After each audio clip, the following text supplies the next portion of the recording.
How's everyone doing? Today I have a horror Blu-ray collection update with 4 pickups. If you've seen any of these, definitely let me know what you think of them and let me know which one of these is your favorite. Leave me those comments down below.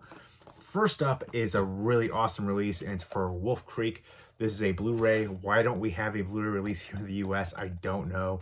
There's still a lot of horror movies that deserve Blu-rays that don't have them, yet there's a ton of ones that don't deserve them and have them.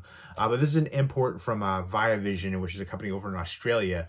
Their offshoot brand is Imprint. They do like a lot of amazing releases for like their limited edition ones.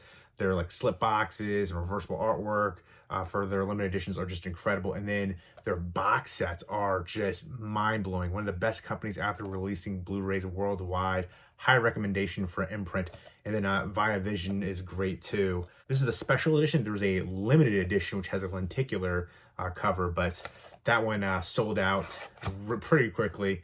But this is definitely a nice one to have as well. I think pretty much everything else is the same. It might have had like art cards and then the lenticular cover, but I think all the special features were the same. But there are a bevy of bonus features. There's still some great Australian films that need Blu-ray releases, like Loved Ones. Storm Warning is one that I think is really underrated. I love the heck out of that one. One that I think is underrated that does have a Blu-ray release here is Hounds of Love, about a serial killer couple. But Loved Ones is so freaking incredible. I feel like that's gotten a lot of love, so I'm surprised that one doesn't have a Blu-ray release. But this one is incredible. Just wanted to show you the different artwork in there. Do an impromptu unboxing. You've got the theatrical cut, and then you've got the unrated cut. And there is interior artwork, which is awesome. I got to do a phone interview with John Jarrett, who of course plays Mick Taylor. And he was just, you know, it was awesome to do that interview, but, you know, brevity, lots of brevity. It was a very short interview. He gave really short answers. It was like one of my first big phone interviews that I did, so I was nervous with it for sure. And I'm sure he's heard all the same questions over and over at that time because it was to promote another movie.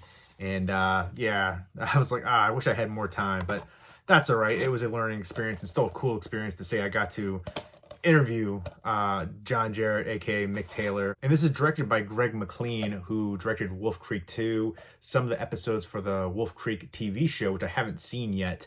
But I do want to check that one out. I really enjoyed Wolf Creek 2, a really good horror action sequel. He also directed Belko Experiment, which is amazing. That moves at like a frenetic pace. High recommendation there. Takes place in like an office building and people just having to, you know, attack each other, kill each other, fight to survive. But it was a blast of a movie. He also directed Jungle with Daniel Radcliffe. And I really like Daniel Radcliffe as an actor. He's much more than just Harry Potter. I really enjoyed him in The Woman in Black, Horns, which I think is super underrated, Swiss Army Man, which is really subversive. He was in a movie called Imperium. He goes undercover and plays a neo-Nazi character. You know, very interesting role for him for sure. I haven't seen the Weird Al biopic movie yet, but I've heard good things. I do want to check that one out. And Greg McLean also directed a Killer Croc movie called Rogue.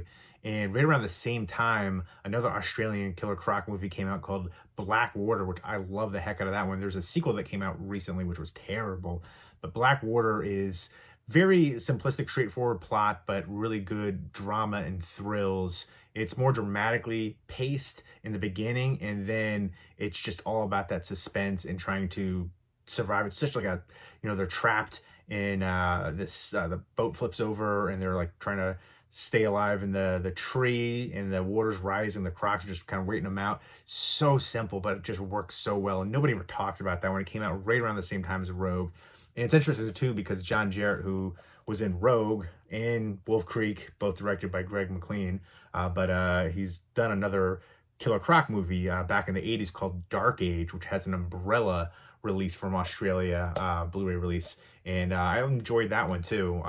But Wolf Creek, really awesome to have this on Blu-ray finally. Really nice addition here. So thank you so much, Viavision, for doing this, because this is region free.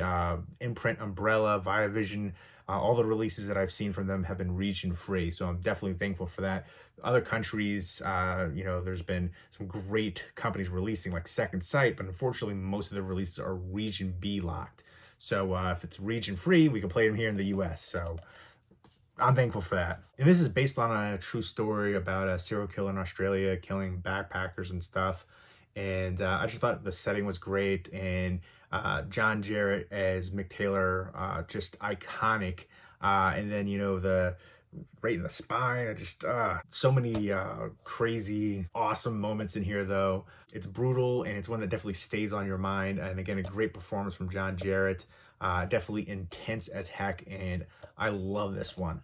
Let me know what your favorite Australian horror movie is. I've always been fascinated with Australia and horror movies set in Australia in particular, being so isolated and so vast, especially the outback. And then just the history of the country. It started out as a British penal colony, and then just everything going on with the Aboriginals, the different, conflicts there, and just the Aboriginal culture too. I've always been intrigued by. You had Crocodile Dundee too, and just all the different characters, and the language, the dialect, the slang, terminology. I've always been intrigued by Australia. So give me some underrated Australian horror movies to check out, and just some great Australian movies in general too. Give me some recommendations. I'm always looking forward to good Australian movies to watch. And I've seen a bunch, but there's always more that I'm sure are flying under the radar, or because I'm over here in the US and may not be as knowledgeable as to popular Australian movies. So especially if you're Australian, let me know movies I should check out for Australian movies. But this is definitely a great one. I think one of the best Australian horror movies ever. I think my favorite Australian horror movie might be Road Games. Stacey Keach, Jamie Lee Curtis. I feel like a kind of like Hitchcockian vibe on the road. But I always enjoy the heck out of that one. I have the Umbrella release as well as the Scream Factory release for that one. That happens sometimes. Like, we don't have our Blu-ray release here in the US. Then a company like Umbrella or Viavision or Imprint releases it. I buy it. I'm real excited. And then it's announced Scream Factory or another company here, Arrow Video, will be releasing it on Blu-ray, 4K, special limited edition, something like that. That happens all the freaking time. Collector problems. Next up is Puppet Master 3, Toulon's Revenge. I remember this one being one of the better ones in the Puppet Master franchise, and I want to say there's something like 11, 12 of these movies now. It's crazy. But there's only 2 4K releases, which I think is really odd. I would think the first one would be the first one to get it, deservedly so. I mean, that is definitely one of the better ones. I love the heck out of that one, directed by David Schmoller. Let me know what your favorite Puppet Master sequel is, and who your favorite Puppet Master puppet is. Blade is awesome right there, but Tyler is cool. 6 Shooters, so many great ones. I think that's part of the fun for these movies, to see all the different characters and the puppets especially, and just coming to life and attacking people and killing people. In the beginning, they were more like villainous characters, but in this one they're fighting the Nazis, so I feel like you're kind of rooting for them. I feel like you kind of root for them in a lot of these different ones even before this. But yeah, the first one needs a 4K release. Why not do a 4K box set, in fact? But I think the only 2 that have a 4K release is this one right here, Puppet Master 3, Toulon's Revenge, and then Littlest Reich. So interesting choices there. I don't know why that is exactly. If it has to do, can't have to do with the rights, because Full Moon has them all. Let me know what your favorite Full Moon horror movie is. I always mention this. Full Moon is so much more than like Ginger Dead Man, Evil Bong, Killjoy. Puppet Master's a lot of fun, but they have a bunch of really great films. I'm a big fan of Full Moon. My favorite slasher movie of all time is Tourist Trap, which has a really great Blu-ray release recently. They had a previous one too. Some scenes were cut in that one, just exterior shots and stuff like that. But big controversy about that, so they re-released it now, much nicer, complete in its entirety, of all the different other shots and stuff. But Tourist Trap is my favorite slasher movie, and I consider it to be underrated. It's a supernatural slasher movie from the 70s with mannequins, which creep me the heck out. Chuck Connors is Mr. Slauson, Tanya Roberts in there too, great cast. But love the heck out of that one. I remember there's a whole bunch of films. Cannibal Women and the Avocado Jungle of Death. I remember watching that one when I was younger. Loving the heck out of it. Adrienne Barbeau was in there. Shannon Tweed. A bevy of beautiful babes in that one. Bill Maher too. That was a hilarious one, but I remember watching that as a kid.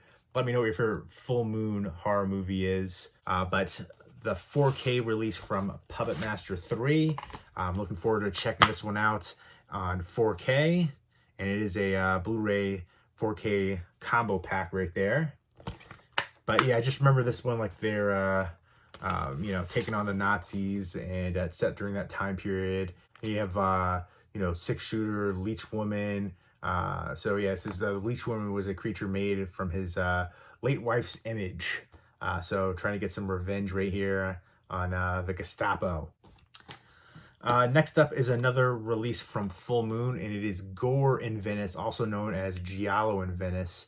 This is a uncut and uncensored version, which I've heard about this movie. I heard it's super sleazy, and I heard that in the uncut, uncensored version, there's like some XXX adult scenes.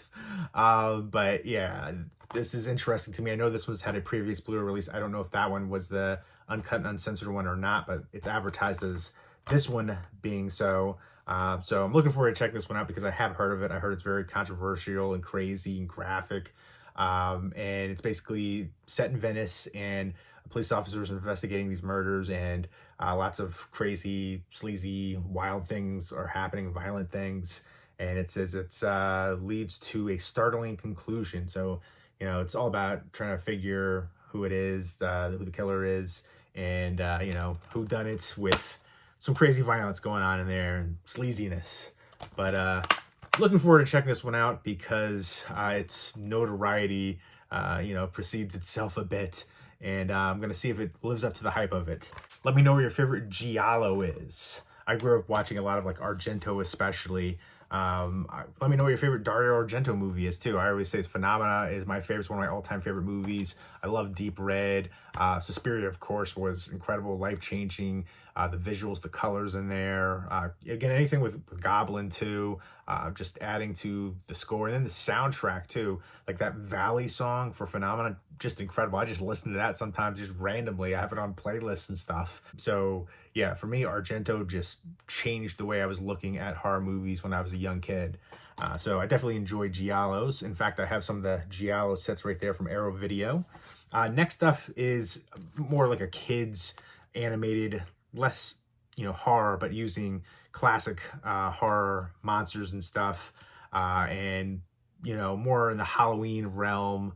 And that is Hotel Transylvania Transformania. Now, what's interesting about this one is I remember seeing this like a year ago, and it finally got a Blu-ray release, I want to say like a little over a month ago.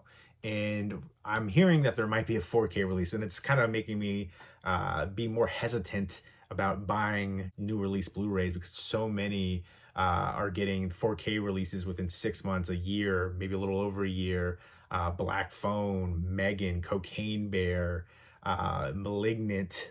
There's just a ton of them, and it's just getting a little bit old. Wrath of Man was, I think, a couple years, so that one maybe gets a pass, but still. And then, you know, Blue Underground, even Arrow Video, they've been doing it for a while. I used to call Scream Factory Re-Release Factory. They've been doing it for a while too. And then a lot of times you'll get like a special edition or you know, a new 4K, and then you'll get like a 4K Steelbook or something even bigger, limited edition box set. And I'm tired of all the double, triple dipping. Although I feel like for horror fans especially, we should be used to that by now. How many editions of Halloween and Evil Dead have there been? I mean, I still have the Snow Globe VHS set for Halloween, but I digress. This one is, you know, goofy kids one, this franchise, Hotel Transylvania. And I remember being, you know, decently entertaining. Still a fun time. It's basically how the one character gets turned into a monster while all the monsters get turned into humans. Johnny, I think, was the character. So, yeah, it was a decently fun time. I think kids will enjoy it. You know, it was okay for what it was. And it's got some good special features here, too. Let me know who your favorite Universal monster character is. I was always a big fan of the Creature from the Black Lagoon, kind of eco-horror in there. And I even enjoyed the sequels. I know not everybody enjoyed the sequels, but I always had a good time with those characters, Universal monsters, even when coming to the animated form here with Hotel Transylvania. And I know Abbott and Costello meets all the different Universal monsters ones. I know not everyone liked those too, but I enjoy them from what they were. You know, a little bit of levity with the scares. But yeah, so I added this one to the collection. I'll revisit it. You know, if you've got a family, you gotta have movies like this too. Let me know what your favorite kids horror movie is. It's not this one, but there you go. Those are the 4 horror pickups. Let me know if you've seen any of these and what you think of them, and let me know which one of these is your favorite. Leave me those comments down below, and I hope everybody's doing well. Take care and keep it spooky.